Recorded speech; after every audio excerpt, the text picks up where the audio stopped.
Atos capítulo 10, versículo 44, até o versículo 18 do capítulo 11. Só contextualizando, para porventura caso alguém porventura não tenha acompanhado desde o princípio. O apóstolo Pedro se encontra em Jope, Cornélio morava em Cesareia, então Cornélio tem uma visão de que ele deveria mandar buscar Pedro. Pedro também tem uma visão onde ele entende que o Senhor quer que ele vá com aqueles homens. E chegando ali na casa de Cornélio, ele então prega o evangelho, ele prega acerca de Jesus Cristo. E é justamente nesse momento em que nós estamos estacionados na nossa leitura. Então, Atos 10, 44 diz assim: ainda Pedro falava estas coisas, ou seja, a pregação do evangelho, quando caiu o Espírito Santo sobre todos os que ouviam a palavra. E os fiéis que eram da circuncisão, que vieram com Pedro, admiraram-se, porque também sobre os gentios foi derramado o dom do Espírito Santo. Pois os ouviam falando em línguas e engrandecendo a Deus. Então perguntou Pedro: porventura pode alguém recusar a água, para que não sejam batizados estes, que, assim como nós, receberam o Espírito Santo? E ordenou que fossem batizados em nome de Jesus Cristo. Então lhe pediram que permanecesse com eles por alguns dias. Chegou ao conhecimento dos apóstolos e dos irmãos que estavam na Judéia, que também os gentios haviam recebido a palavra de Deus. Quando Pedro subiu a Jerusalém, os que eram da circuncisão o arguiram dizendo: entraste em casa de homens incircuncisos e comeste com eles. Então Pedro passou a fazer-lhes uma exposição por ordem, dizendo: eu estava na cidade de Jope orando e, num êxtase, tive uma visão em que observei descer um objeto como se fosse um grande lençol baixado do céu pelas 4 pontas e vindo até perto de mim. E fitando para dentro dele os olhos, vi quadrúpedes da terra, feras, répteis e aves do céu. Ouvi também uma voz que me dizia: levanta-te, Pedro, mata e come. Ao que eu respondi: de modo nenhum, Senhor, porque jamais entrou em minha boca qualquer coisa comum ou imunda. Segunda vez falou a voz do céu: ao que Deus purificou, não consideres comum. Isto sucedeu por 3 vezes, e de novo tudo se recolheu para o céu. E eis que na mesma hora pararam junto da casa em que estávamos 3 homens enviados de Cesareia para se encontrarem comigo. Então o Espírito me disse que eu fosse com eles sem hesitar. Foram comigo também estes 6 irmãos e entraram na casa daquele homem. E ele nos contou como vira um anjo em pé em sua casa e que lhe dissera: envia a Jope e manda chamar Simão, por sobrenome Pedro, o qual te dirá palavras mediante as quais serás salvo tu e toda a tua casa. Quando, porém, comecei a falar, caiu o Espírito Santo sobre eles, como também sobre nós no princípio. Então me lembrei da palavra do Senhor, quando disse: João, na verdade, batizou com água, mas vós sereis batizados com o Espírito Santo. Pois se Deus lhes concedeu o mesmo dom que a nós nos outorgou quando cremos no Senhor Jesus, quem era eu para que pudesse resistir a Deus? E ouvindo eles estas coisas, apaziguaram-se e glorificaram a Deus, dizendo: logo, também aos gentios foi por Deus concedido o arrependimento para a vida. Vamos orar ao Senhor mais uma vez. Pai querido, nós te bendizemos, te louvamos, te agradecemos, ó Pai, por mais uma oportunidade, Senhor, que temos renovada de estar na Tua casa. Para te louvar, Senhor, para estar em comunhão, Senhor, com o Teu corpo, para nos ajuntarmos, Senhor, e de maneira solene buscar, Senhor, orientação da Tua palavra, Senhor, para as nossas vidas. Abençoa, Pai, esse momento, Senhor, de estudo da Tua palavra, deste texto bíblico, Senhor. Abençoa, Pai, todos nós que, pela Tua graça, pelas Tuas misericórdias, chegamos até aqui a Tua casa essa manhã. Nos dá, Senhor, a graça e ser propício, Senhor, a nós, pecadores, e nos fala, Senhor, o coração, conforme a orientação, Senhor, e a vontade, Senhor, do Teu Espírito Santo. Também, Senhor, te peço por aqueles que não puderam estar conosco, que o Senhor os visite, e aqueles, ó Deus, que têm negligenciado, Senhor, o teu dia e a tua casa, que possam, ó Pai, a ser despertados enquanto ainda há tempo. Quero te pedir, ó Deus, que o Senhor seja comigo, com as minhas fraquezas, com as minhas debilidades, e que seja apenas um porta-voz e um instrumento, Senhor, da tua palavra, que não seja eu falando, mas o teu Espírito Santo, Senhor, por meio de mim. Fica conosco, nos abençoa. Oramos assim a Ti, em nome do Teu Filho amado Jesus. Amém. Essa história, irmãos, ela é longa, né? Ela é uma história extensa, são quase 2 capítulos do livro de Atos. E o meu objetivo essa manhã com os irmãos não é fazer uma exegese, né? Seria até impossível pelo tempo que nós temos. Mas é uma história muito rica e já tem algum tempo que eu tenho guardado essa palavra comigo, no meu coração, que eu gostaria de passar, então, isso para os irmãos, né? Compartilhar isso com os irmãos. Essa história é uma história muito rica, tanto do ponto de vista de Pedro, quanto do ponto de vista de Cornélio, né? E eu gostaria de introduzir, chamando a atenção para o contexto em que se encontra essa passagem. Pedro ele está aqui fazendo, né, uma viagem missionária. Essa viagem começa no capítulo 8 de Atos, quando os apóstolos ouvem que em Samaria havia sido pregado o evangelho. Então eles vão até ali, em Samaria, eles oram por aquelas pessoas, porque eles haviam sido batizados, né, em águas, né, com a água, mas ainda não haviam recebido esse sinal, que era característico da igreja, né, nos seus primórdios, ali no primeiro século, que era o Espírito Santo, essa manifestação do Espírito Santo. Então eles vão até ali, e a partir de Samaria, então, Pedro vai se dirigindo para outras cidades, no sudoeste ali da Judéia, e ele vai parar em uma cidade chamada Lida. Você tem isso aí no capítulo 9 de Atos.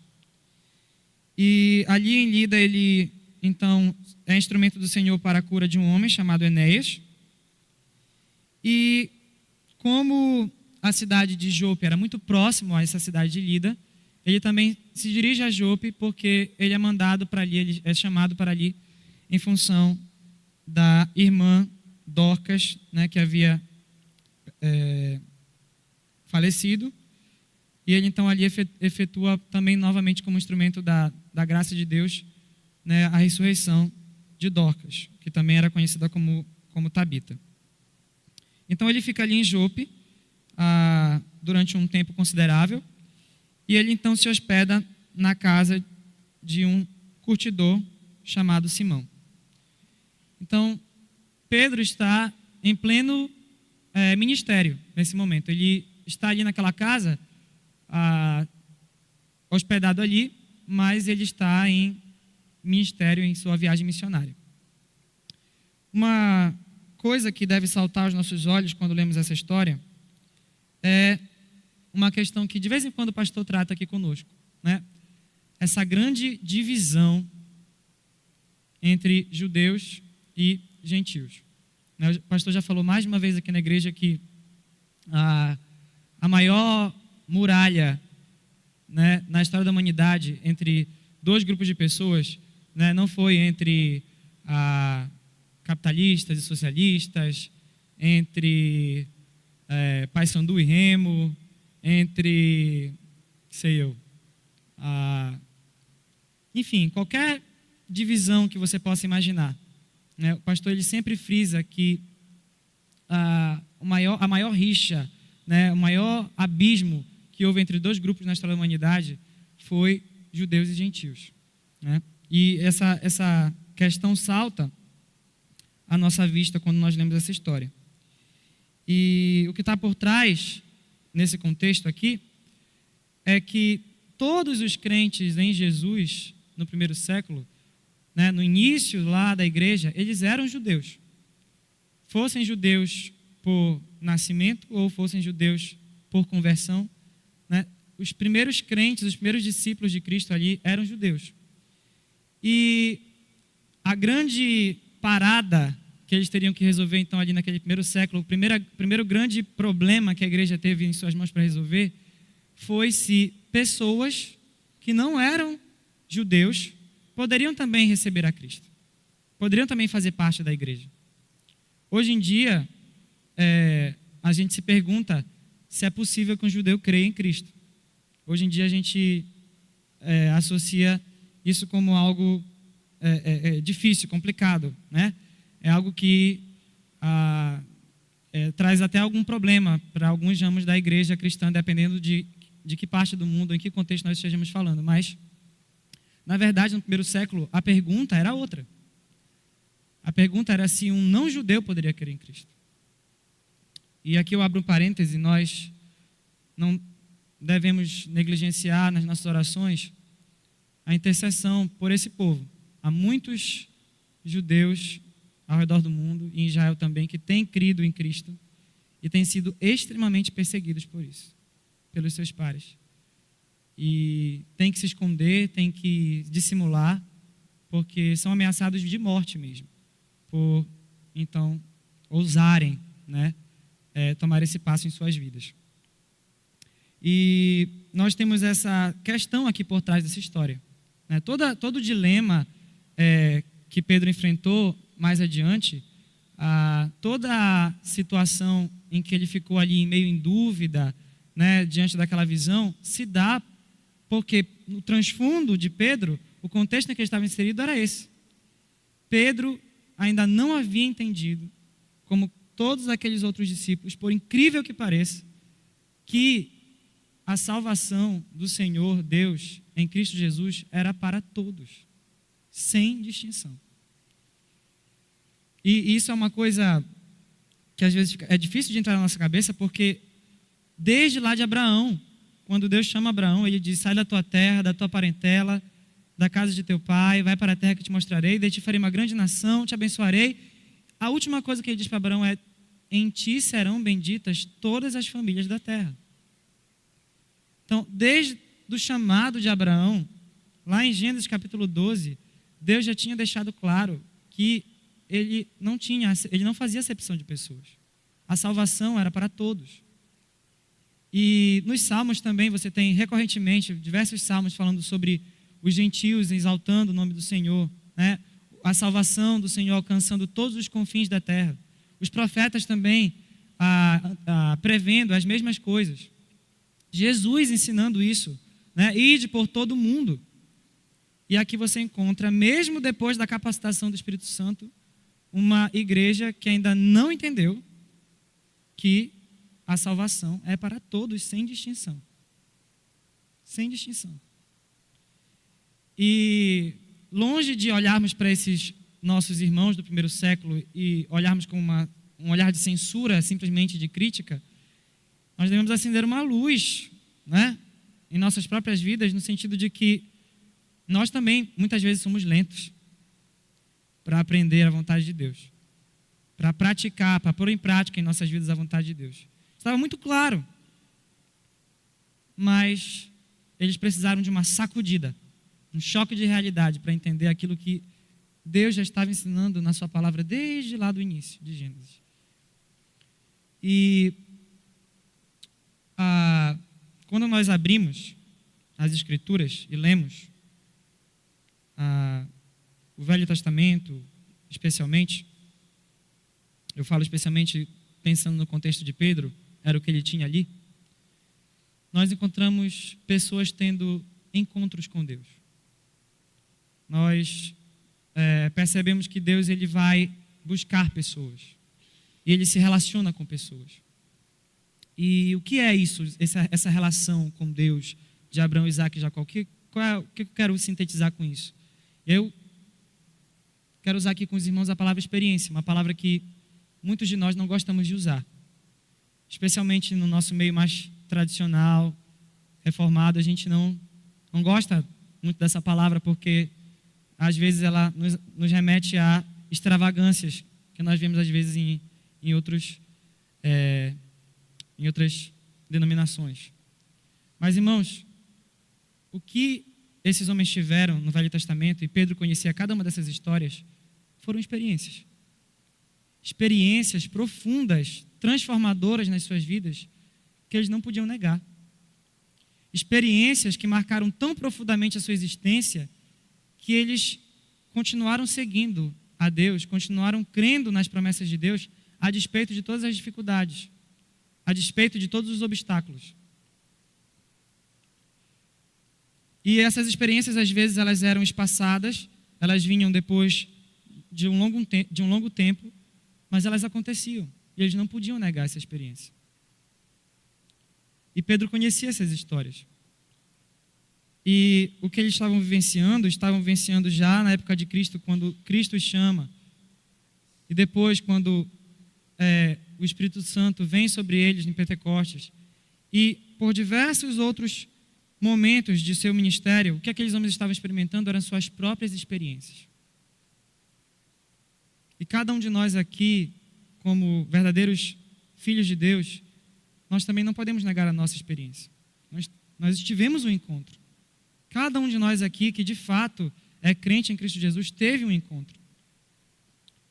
E nós não podemos negar isso sem que nós neguemos a nós mesmos aquilo em que Cristo nos transformou. E eu não estou dizendo que essa passagem, ela então coloca um padrão sobre como é que deve ser essa experiência. Como é que deve ser a experiência de uma conversão. Como é que deve ser a experiência de um chamado específico para algum ministério ou para algum trabalho para fazer a vontade de Deus. Mas o que eu estou tentando dizer, o que a palavra de Deus deixa claro ao longo de todas as suas páginas, é que Deus vai garantir que você tenha um encontro, que você tenha uma experiência que vai ser suficiente para a sua fé. E Pedro aqui e Cornélio tiveram sua experiência. Cornélio, a sua experiência de conversão, com a sua casa, com seus amigos. E Pedro, que já era convertido, uma experiência que o lapidou e o talhou um pouquinho mais, para que ele então pudesse fazer a vontade do Senhor. E, tendo dito isso, a primeira lição que eu gostaria de destacar com os irmãos nessa manhã sobre esse texto, pode passar toda a página, porque às vezes tem gente que gosta de copiar e anotar e aí já fica direto. A primeira lição que eu gostaria de compartilhar é essa, irmãos. Quando Deus nos chama para ministrar a vida de outras pessoas, Ele sempre trabalha e ministra simultaneamente as nossas vidas.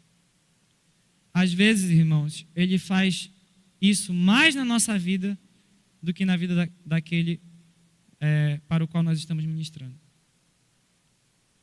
Então, Pedro, ele foi ensinado a respeito de pelo menos duas coisas nessa experiência que ele teve, nesse encontro, que ele teve, que o marcou ali. E a primeira coisa a qual ele foi ensinado foi sobre a amplitude da graça de Deus. Então, como eu falei para os irmãos, aquele contexto ali era um contexto de extrema divisão. Além das leis cerimoniais, dietéticas que Deus havia estabelecido para o povo judeu, a liderança judaica fez todo um compêndio de regras, sobre as leis que Deus tinha determinado, adicionando uma série de mandamentos aos mandamentos que eram originalmente do Senhor, ao ponto de que não era permitido para um judeu estar em sociedade com um gentil. Então, Pedro não poderia entrar jamais na casa daquele homem, na casa de um gentil, porque se ele entrasse dentro daquele contexto antigo, naquela casa, ele iria participar de tudo que ocorre naquela casa, incluindo o quê? A alimentação, incluindo a comida. Então, para cercar a lei, proteger a lei, a liderança judaica havia acrescentado uma série de outros mandamentos. Então, olha, já que vocês não podem comer, então é melhor que vocês nem entrem.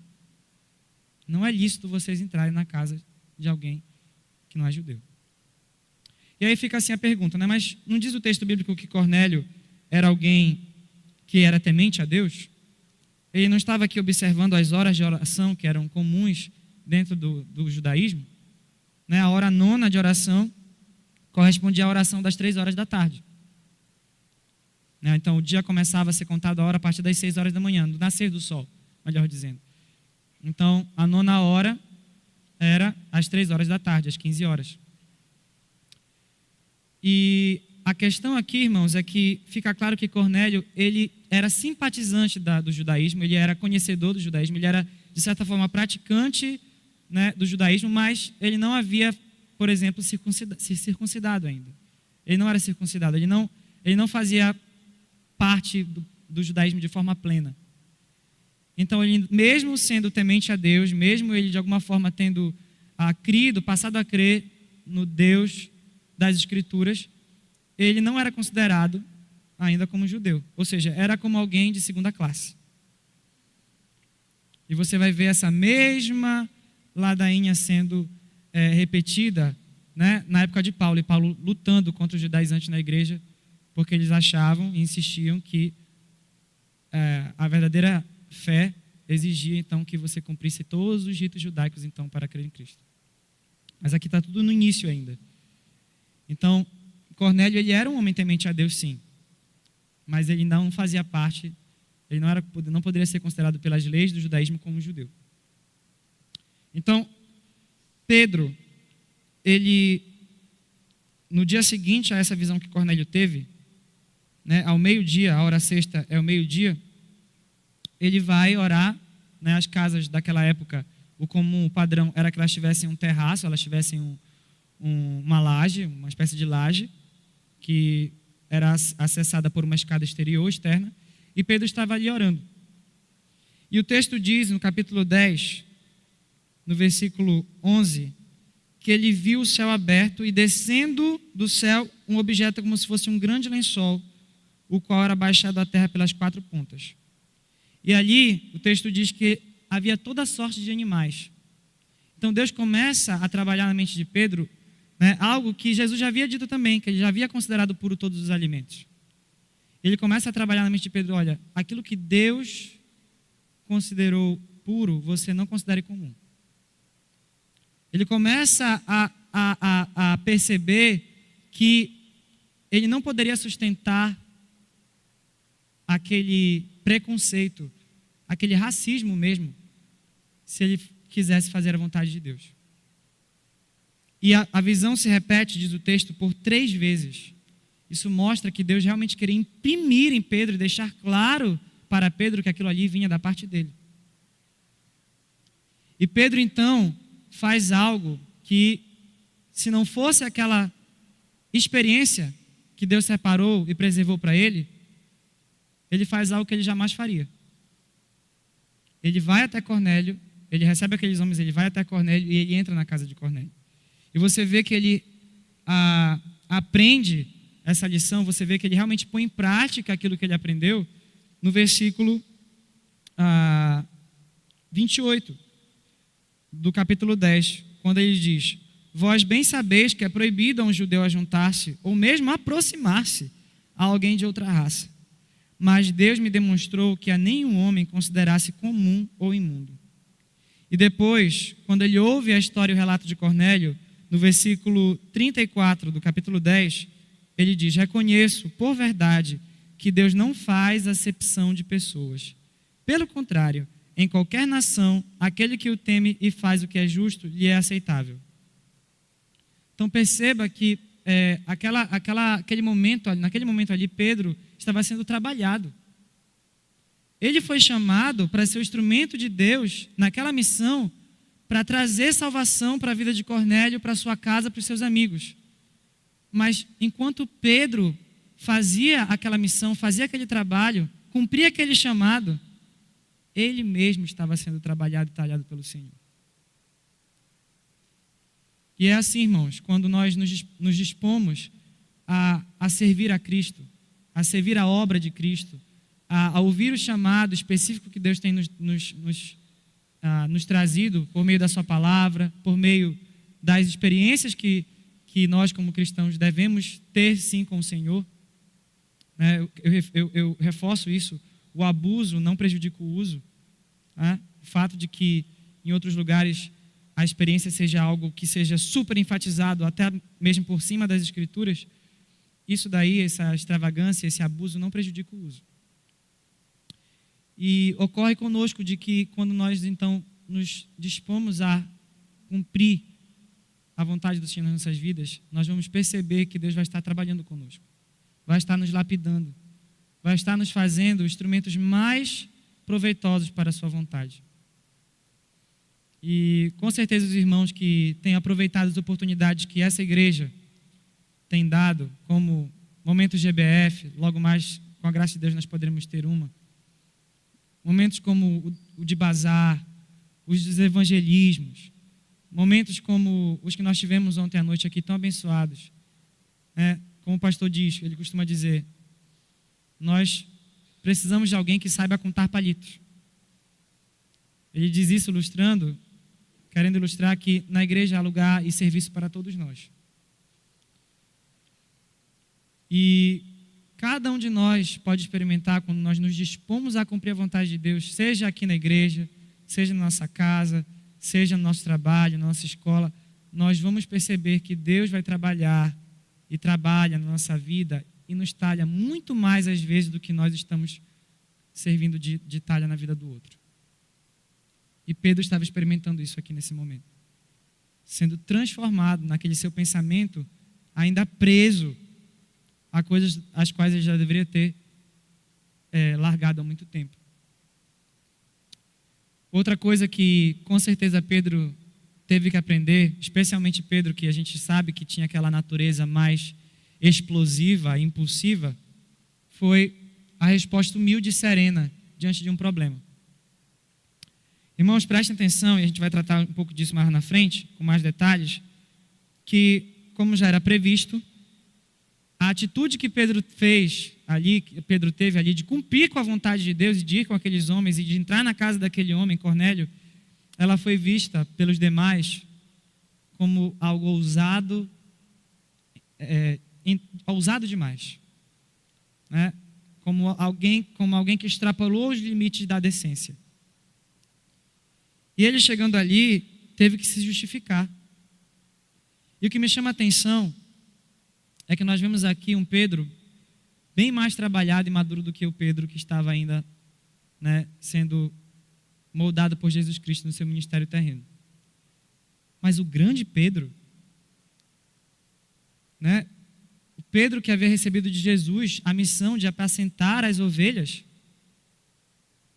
apacenta as minhas ovelhas, Pedro, aquele que havia dado o início a tudo aquilo, que era alguém importantíssimo, alguém muito destacado no colégio apostólico, Pedro agora teria que se justificar? Pedro agora teria que dar satisfação para os seus pares? Pedro agora teria que dar satisfação para pessoas que talvez tivessem crido até mesmo depois que ele? E quando a gente olha no capítulo 11, nós vemos que Pedro, no versículo 4, ele diz, Pedro passou a fazer-lhes uma exposição por ordem. A atitude de Pedro é uma atitude humilde. Ele não se exaspera. Ele não se desespera. Ele não perde a calma diante de uma acusação injusta. Ele responde de maneira serena. Ele conta a história. E essa atitude humilde é uma atitude que nós também devemos buscar enquanto estivermos fazendo a vontade de Deus. Nós estamos ali numa missão, nós estamos ali em algo que Deus nos chamou especificamente para fazer. Muitas dificuldades vão surgir, irmãos. Muitos levantes vão surgir. Mas mesmo nesses levantes, nós temos em Jesus condições e graça para responder de forma serena, de forma humilde. E Pedro ali teve a oportunidade de experimentar essas duas coisas. Pelo menos essas duas coisas ele experimentou ali naquele momento, da sua história. De forma que nós podemos sim dizer que talvez a transformação maior, né, ou talvez não possamos comparar aqui qual foi a maior, mas nós podemos afirmar com plena certeza que pelo menos a transformação que ele experimentou foi muito grande. Cornélio experimentou uma transformação na sua vida e os da sua casa e os seus amigos também. Mas Pedro, que era o instrumento usado por Deus, também foi transformado. Deus também trabalhou na vida de Pedro. E a gente precisa fazer uma nota, irmãos, consoladora também para nós, de que o aprendizado é muitas vezes um processo demorado. Porque Pedro já havia sido ensinado por Cristo, ele conhecia as Escrituras do Antigo Testamento, de que a salvação era para todos. De que Deus não faz acepção de pessoas. Ele tinha passado por essa experiência aqui maravilhosa. Mas você vai encontrar lá em Gálatas, vou pedir para os irmãos abrirem comigo, Gálatas capítulo 2, do versículo 11 ao versículo 14. Quem fala aqui, nessa passagem que nós vamos ler, é o apóstolo Paulo. Ele fala sobre Cefas. Cefas é a versão em aramaico para o nome de Pedro. Pedro é o nome em grego e Cefas é a mesma pessoa, só tem a sua versão no aramaico. Então, quando ele fala aqui de Cefas, ele está falando de Pedro. E Paulo diz: quando, porém, Cefas veio a Antioquia, esse fato aqui já se dá bem depois dessa história que nós estamos considerando. Resisti-lhe face a face, porque se tornara repreensível. Com efeito, antes de chegarem alguns da parte de Tiago, comia com os gentios. Pedro agindo aqui conforme aquilo que ele havia aprendido. Quando, porém, chegaram, afastou-se e, por fim, veio a apartar-se, temendo os da circuncisão. Ou seja, aqueles crentes em Cristo que gostavam de insistir, né, que para você ser um bom crente, um bom cristão, um bom servo, um bom seguidor de Jesus, você tinha que cumprir os ritos cerimoniais do Antigo Testamento. Então perceba que mesmo depois que a igreja já havia batido o martelo, olha, nós não vamos pôr maiores encargos aos gentios, a não ser que eles se abstenham das relações sexuais ilícitas, né, da carne com sangue. Então, liberem os gentios para que eles não tenham esses encargos, esses pesos sobre os seus ombros. Mesmo depois que a igreja já havia batido o martelo, havia um grupo dentro da igreja que dizia: não, mas eles precisam se circuncidar. Não, mas eles precisam cumprir a lei. Primeiro eles precisam se converter a Moisés e depois a Jesus. Basicamente, em outras palavras, é isso. Então, mesmo depois que a igreja havia batido o martelo, percebam como aquela rixa que eu destaquei na introdução, ela continuou por muito tempo. E então, Pedro, diz o apóstolo Paulo relatando a história, ele diz: afastou-se e por fim veio a apartar-se, temendo os da circuncisão. E também os demais judeus dissimularam com ele, a ponto de o próprio Barnabé ter se deixado levar pela dissimulação deles. Quando, porém, vi que não procediam corretamente, segundo a verdade do evangelho, disse a Cefas, na presença de todos: se sendo tu judeu, vives como gentil e não como judeu, por que obrigas os gentios a viverem como judeus?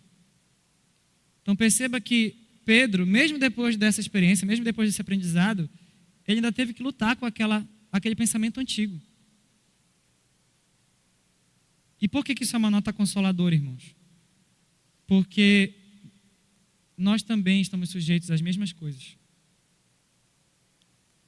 Deus, ele trabalha nas nossas vidas quando nós estamos servindo a Ele, no nosso trabalho, na nossa escola, na igreja, em casa.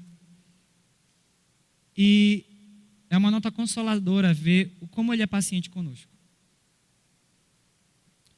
Perceba que Pedro aqui não foi desqualificado. Ele não foi descartado porque ele teve aquele pequeno deslize. E se você abrir as histórias, todas elas, de Gênesis a Apocalipse, você vai ver que Deus não foi pego de surpresa com nenhum deslize dos seus servos. Quando Deus chamou Abraão, ele já sabia todos os deslizes que Abraão ia cometer. De forma que nada do que Abraão fez ou deixou de fazer poderia atrapalhar os planos de Deus para a vida dele. Quando Deus chamou a Pedro, ele já sabia todos os problemas e deslizes que Pedro teve na sua vida. De forma que nada que aconteceu com ele ou deixou de acontecer com ele frustrou os planos de Deus para a vida dele. E esse mesmo Deus, essa mesma atitude que ele teve para com esses servos que estão aqui com suas histórias contadas, ele também tem conosco hoje. E nós temos aprendido tanto da parte de Deus. Nós temos sido tão bem instruídos, temos sido tão abençoados, temos sido alvo da graça e da misericórdia de Deus de uma forma que nós não podemos medir, mensurar, aqui no contexto onde nós nos encontramos hoje. Temos aprendido tantas coisas. E às vezes nós somos tão lentos, somos tão tardios. Já foi impresso no nosso coração aquela verdade. Mas nós continuamos tendo dificuldade. Aqui e acolá parece que a gente esquece. Nós devemos perseguir o acerto. Devemos perseguir fazer a vontade de Deus de forma plena. Mas a Bíblia deixa claro, e isso é uma nota de muito consolo, que Deus é paciente conosco. E se Deus é paciente conosco, porque mesmo nós já tendo o conhecimento, falhamos muitas vezes, vamos também ser pacientes uns com os outros. Vamos olhar com misericórdia, com paciência, para aquele nosso irmão que a gente acha, puxa, mas ainda não aprendeu isso. Não se trata de não chamar a atenção, não se trata de não repreender, não exortar. Veja que Paulo fez isso com Pedro. Mas se trata de não olhar como alguma coisa que você tem que descartar o que não serve. Porque você também está sujeito às mesmas coisas. Às vezes, o processo de aprendizagem, de aprendizado, ele é demorado. Mas nisso também Deus é exaltado pela sua graça nas nossas vidas. Amém? Então, tenhamos isso em mente, irmãos. Quando Deus nos chama para ministrar a vida de outras pessoas, Ele sempre trabalha e ministra simultaneamente as nossas vidas. Dependendo do caso, às vezes até mais do que na nossa vida do que na vida do outro. E vamos agarrar as oportunidades de serviço, de chamado, seja aqui na igreja, seja fora da igreja, com todas as forças. Porque a verdade é que mais do que honrar a Deus com o nosso serviço, Ele nos honra, permitindo que apesar das nossas fraquezas, dos nossos defeitos, nós sejamos instrumento nas mãos dEle. A segunda lição que eu gostaria de compartilhar com os irmãos, ainda em cima desse texto, é que Deus tem uma complexa rede de encontros, a qual Ele rege de tal forma que somente Ele poderia fazê-lo. Irmãos, essa história me fascina. Me fascina porque ela deixa explícito algo que Deus faz de forma soberana e poderosa e a gente não tem como dimensionar. Perceba que Pedro, como eu disse a princípio, estava em Lida. Então, nos planos que ele tinha feito, ele ficaria ali em Lida, naquela cidade. Mas ocorreu uma situação numa cidade vizinha, Jope, a morte de Tabita. E Pedro foi chamado ali. E ele então, ali em Jope, depois de operar o milagre do Senhor e ressuscitar aquela irmã, ele permanece ali. E depois, então é convidado a Cesareia. Jope ficava a 48 quilômetros ao sul de Cesareia, cidade de Cornélio. Caminho de mais ou menos 1 ou 2 dias, dependendo de quem fizesse o trajeto. Então perceba, irmãos, que Deus mandaria aqueles homens até Pedro em Jope. Mas Pedro não estava em Jope.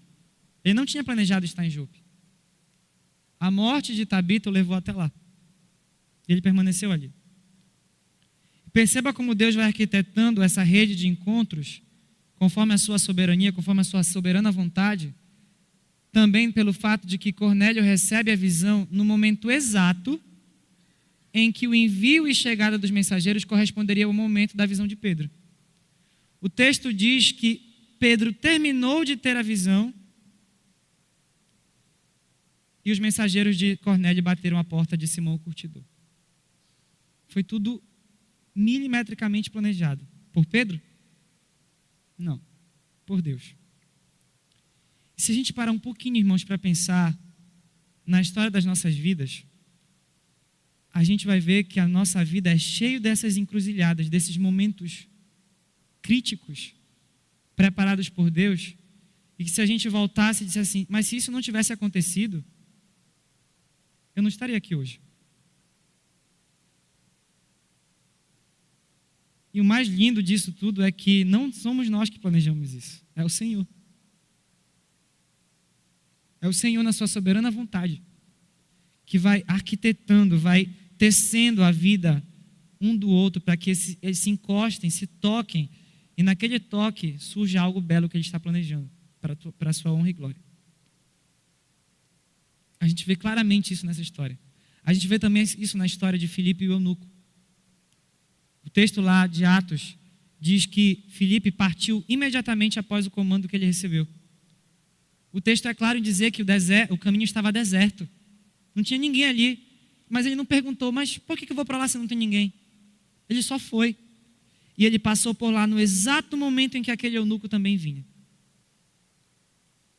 E Deus faz isso o tempo todo, com cada pessoa que existe na face da terra.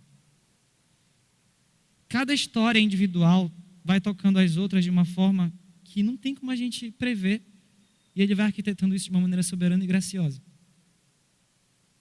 Para a honra e glória do nome dEle. E isso também é uma nota de consolo para nós essa manhã, porque isso vale, irmãos, para aquilo que nós achamos que é ruim na nossa vida. Para os desastres da nossa vida. Para as lutas, para as dificuldades da nossa vida. Em Romanos capítulo 8, versículo 28, nós temos a famosa passagem que diz que todas as coisas cooperam para o bem daqueles que amam a Deus, daqueles que são chamados segundo o seu propósito. O texto diz todas as coisas. E se na mente de Deus o chamado que Ele tem para nós é eterno, todas as coisas, meus irmãos, incluem até aquilo que nós fizemos antes de estar seguindo a Cristo. Deus é tão gracioso, tão maravilhoso, que aquilo que o diabo destinou para a maldição nas nossas vidas, uma vez que está nas mãos de Deus, Ele transforma em bênção. Eu sempre gosto de frisar que a pior das maldições que entrou no mundo por causa do pecado, a morte, para o crente, é lucro. Não é o que Paulo diz? É o passaporte para estar com o nosso tesouro supremo, Jesus Cristo. Se Deus é capaz de pegar a maior das maldições e transformar numa bênção gloriosa, que coisa ruim na nossa vida, uma vez que nós depositamos isso nas mãos dele, ele não é capaz de transformar em bênção. Deus ama histórias. E ele fez algo que nenhum contador de histórias jamais fez ou poderá fazer algum dia. Ele entrou na própria história que ele estava escrevendo. E ele se tornou o personagem principal dela. E tudo o que acontece na nossa vida, e tudo aquilo que não acontece, aquilo que a gente queria que acontecesse, mas não aconteceu, e aquilo que a gente não queria que acontecesse, mas aconteceu. Cada uma dessas coisas é regida por um Deus soberano e infinitamente poderoso. Esse Deus é o Deus que nós servimos. É Ele que vai preparando essas teias, esses encontros, esses entrelaces. Pedro não tinha a mínima ideia do que estava para acontecer na vida dele quando ele foi para Jope. Ele não tinha noção do que aguardava por ele ali. Mas Deus preparou aquele encontro de uma maneira soberana, para glorificar e honrar o nome dele. Há uma família de línguas na África chamada línguas banto, em que a palavra para Deus é Kalunga. Kalunga significa o grande juntador. Eu fico fascinado, e eu acho que os irmãos também, se pararem para pensar um pouquinho, em tudo aquilo que é o Senhor, em todos os seus atributos infinitos, perfeitos e grandiosos. Me encanta ver como Deus é um Deus de encontros. Como Deus vai tecendo isso para fazer a sua vontade. A terceira e última lição que eu gostaria de compartilhar com os irmãos, em cima desse texto, sempre lembrando, tá, irmãos, de que jamais poderíamos esgotar as maravilhosas lições que esse texto tem para nos passar. Ele é muito rico. Talvez seja só a ponta da ponta do iceberg desse texto. Fazer a vontade de Deus envolve frequentemente alguns riscos, mas vale sempre muito a pena. Essa é a terceira lição que esse capítulo tem para nos passar. Alguns riscos que podem nos acometer quando nos dispomos a fazer a vontade de Deus. Eu listei alguns aqui baseados no que nós podemos encontrar nessa passagem de Atos. O primeiro é medo e dúvida se aquela é de fato a vontade de Deus. Perceba que no capítulo 10, no versículo 14, quando pela primeira vez Pedro recebe aquela visão, ele diz: de modo nenhum, Senhor. É engraçado que ele usa Senhor na frase. Então, desde o início, ele reconhece que aquilo está vindo do Senhor. E é meio um contrassenso a gente juntar numa mesma sentença a palavra Senhor e uma negativa diante da ordem do Senhor. Porque se o Senhor está mandando e a gente reconhece que Ele é Senhor, Ele diz: de modo nenhum, Senhor, porque jamais comi coisa alguma comum e imunda. Mas o que está acontecendo aqui, irmãos, é que Pedro sente medo e dúvida. Será que de fato eu tenho que fazer isso? Isso é um absurdo. Eu nunca fiz isso. Eu nunca fui chamado para fazer isso. Né?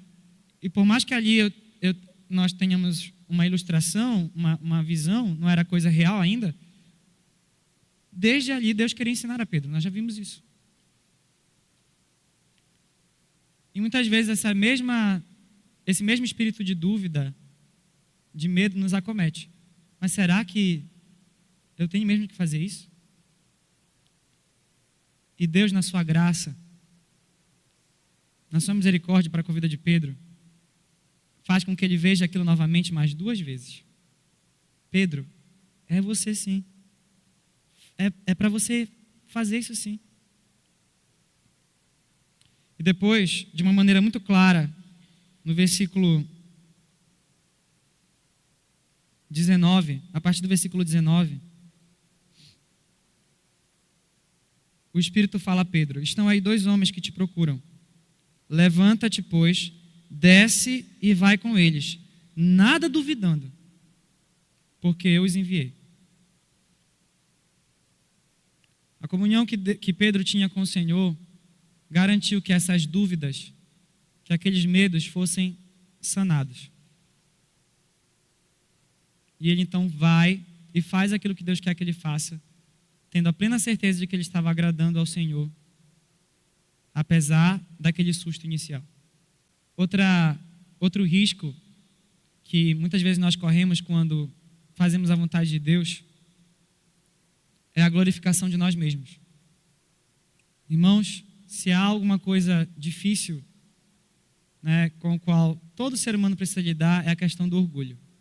Deus lhe chama para fazer algo, você entende que você recebeu de Deus aquilo ali, você precisa fazer aquilo, é o seu dever como cristão. De novo, seja na sua casa, seja aqui na igreja, seja na escola, no trabalho. E você faz aquilo bem feito, porque você faz aquilo na dependência do Senhor. E foi Deus que mandou. E às vezes, algumas pessoas, por não estarem ainda completamente cientes daquilo que está acontecendo, olham e não veem Cristo, mas veem você. Isso aconteceu com Pedro. Você vê isso aí no versículo 25 e 26. Quando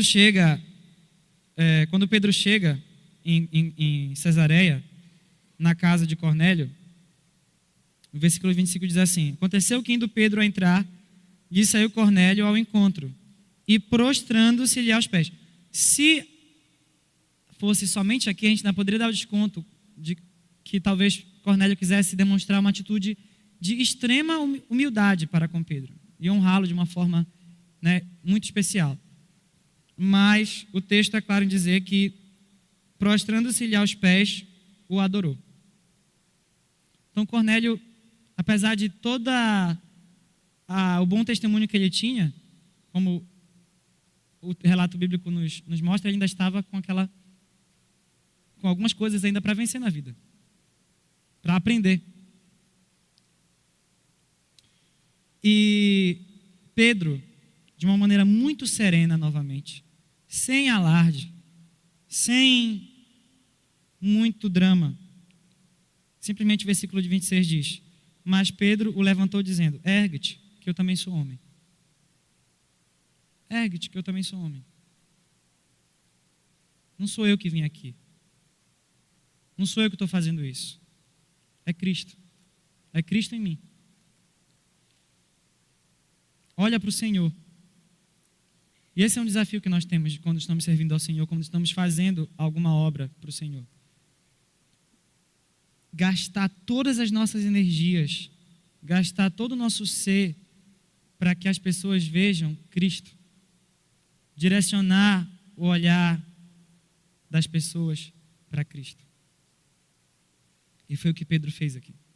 Outro problema, outra questão importante, outro risco, vamos dizer assim, que nós podemos, com o qual nós podemos nos envolver quando fazemos a vontade de Deus, é a quebra de padrões antibíblicos no meio do qual fazemos parte.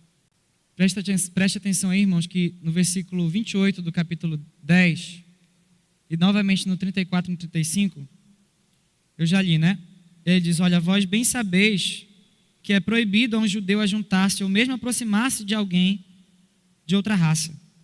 Mas Deus me demonstrou que a nenhum homem considerasse comum ou imundo. Depois ele diz: reconheço por verdade que Deus não faz acepção de pessoas. Pelo contrário, em qualquer nação aquele que o teme faz o que é justo lhe é aceitável. Então perceba que Pedro teve que mexer no sistema. Pedro teve que mexer em uma coisa que já estava estabelecida, que todo mundo achava comum e normal. E muitas vezes Deus vai nos chamar para transtornar aquilo que está estabelecido. E é triste, e a gente vai falar um pouco sobre isso depois, ver que às vezes a primeira oposição que se nos surge vem dos nossos pares e irmãos em Cristo.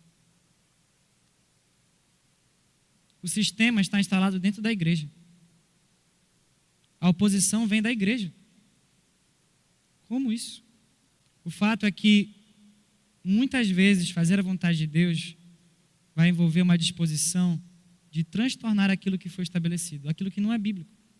E Pedro, então, estava disposto, corajosamente, a enfrentar isso.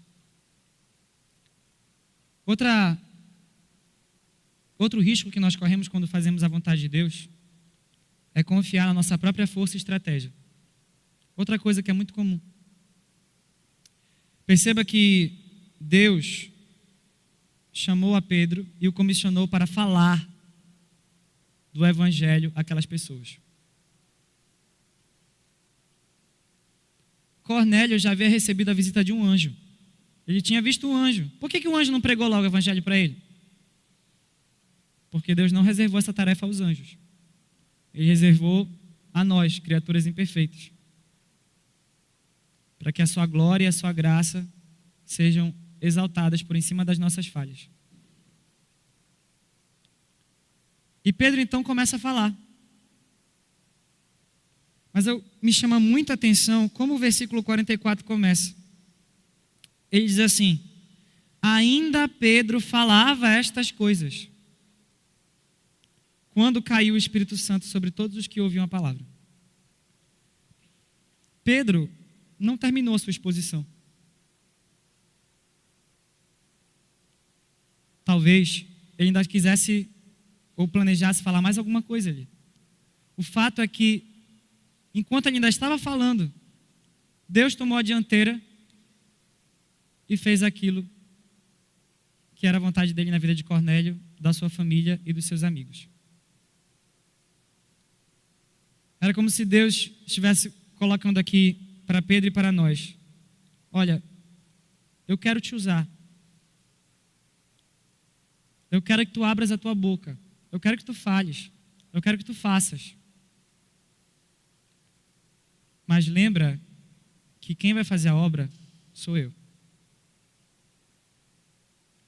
Quem está fazendo a obra sou eu. E eles se admiram, diz o versículo 45, e veem que Deus deu àqueles gentios o mesmo dom que ele havia concedido antes a eles mesmos, mostrando que a obra era totalmente dele. Na obra do Senhor, nós somos apenas os seus instrumentos. Você não dá crédito ao pincel por um quadro bem feito. Nós também devemos ter sempre em mente, ao cumprirmos a vontade do Senhor nas nossas vidas, seja nas mínimas coisas, que a obra é dele, que a força vem dele e que o poder também vem dele. Dependência do Senhor. Mas talvez o maior risco que Pedro correu ali, e que muitas vezes nós também corremos, é a condenação e o julgamento proveniente daqueles que não compartilham o chamado de Deus para nós. Deus talvez tenha chamado você, mas não chamou o seu próximo. Ou não deu aquela mesma visão para o seu próximo. Foi o que aconteceu com Pedro aqui. No início do capítulo 11, vejam como o autor relata, Lucas relata a história. Ele diz: chegou ao conhecimento dos apóstolos e dos irmãos que estavam na Judéia, que também os gentios haviam recebido a palavra de Deus. Quem contou? Como contaram? Não sei se estaria sendo muito precipitado se eu interpretasse aqui um espíritozinho de fofoca.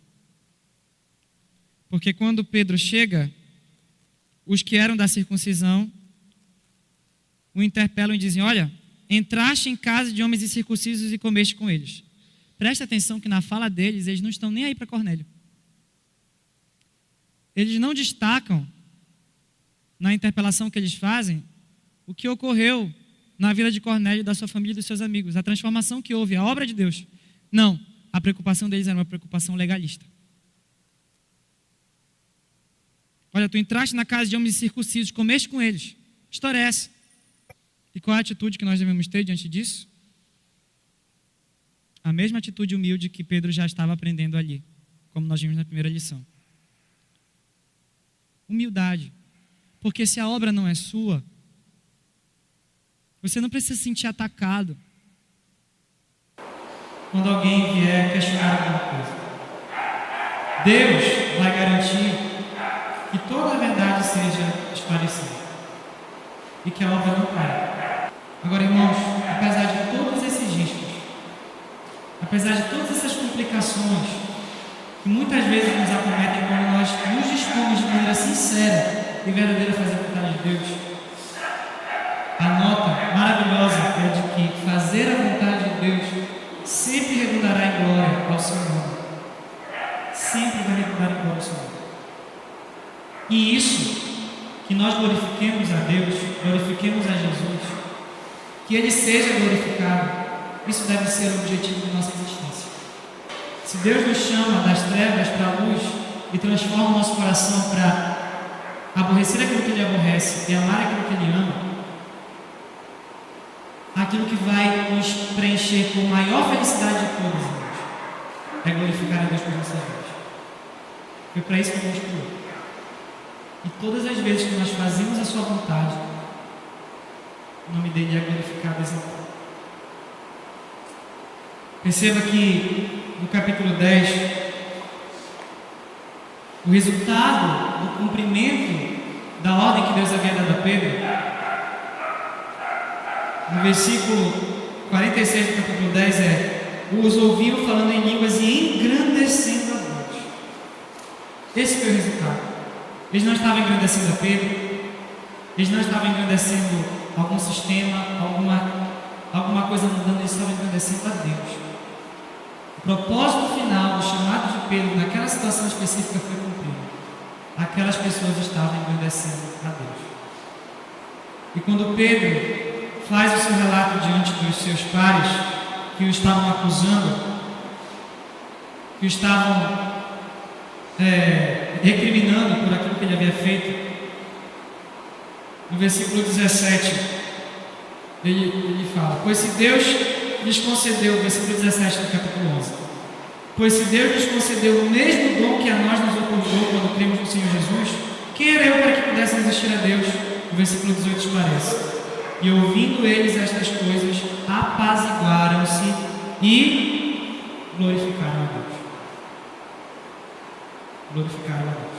E a partir dessa história, se os irmãos forem ler em casa com calma, você vai ver que o Evangelho começa a se espalhar por todo mundo. O Evangelho é para todos. O Evangelho é para todos os estados, para todas as pessoas, para todas as situações, para todo o tempo, para a honra e glória do Senhor Jesus. Amém? Só algumas perguntas. Você já pode dizer com segurança que teve um encontro, sua própria experiência com o Senhor Deus? Quanto esse encontro tem me impulsionado? Aqueles homens, eles não desistiam, eles não voltavam atrás, porque eles não podiam negar o encontro. Estava impresso no coração deles, isso os impulsionava. Homens e mulheres, você tem sido instrumento nas mãos do Senhor para a conversão e edificação de outros? Quanto Deus tem lhe ensinado? Toda vez que nós nos dispusermos a servir, vamos ficar com o coração atentos, ouvidos atentos para aquilo que Deus também vai ensinar nós mesmos. Como você responde e reage diante de um problema que lhe sobreveio? Nós devemos buscar com humildade, com serenidade, entendendo que a obra é do Senhor. É Ele que vai lutar por nós. Diante do poder infinito e da glória soberana de nosso Deus, você é levado a adorá-lo e exaltá-lo. Meus queridos, doutrina, ela não mata. Doutrina, ela não apaga o fogo que tem que ter no nosso coração. Teologia, estudar a pessoa de Deus, a obra de Deus, tem que nos fazer glorificar com todo o nosso ser, com toda a nossa energia, com toda a nossa força, com todo o nosso coração. Quando nós nos deparamos com a grandeza do nosso Deus. Você tem sido dedicado em cumprir a vontade do Senhor em sua vida, a despeito dos aparentes riscos que esteja correndo? No final, o propósito da nossa existência vai ser cumprido. A glória toda para o Senhor Jesus. Ele que nos capacita, Ele que dá a força, que renova o poder, que faz tudo. Nós somos os seus instrumentos. Amém, irmãos?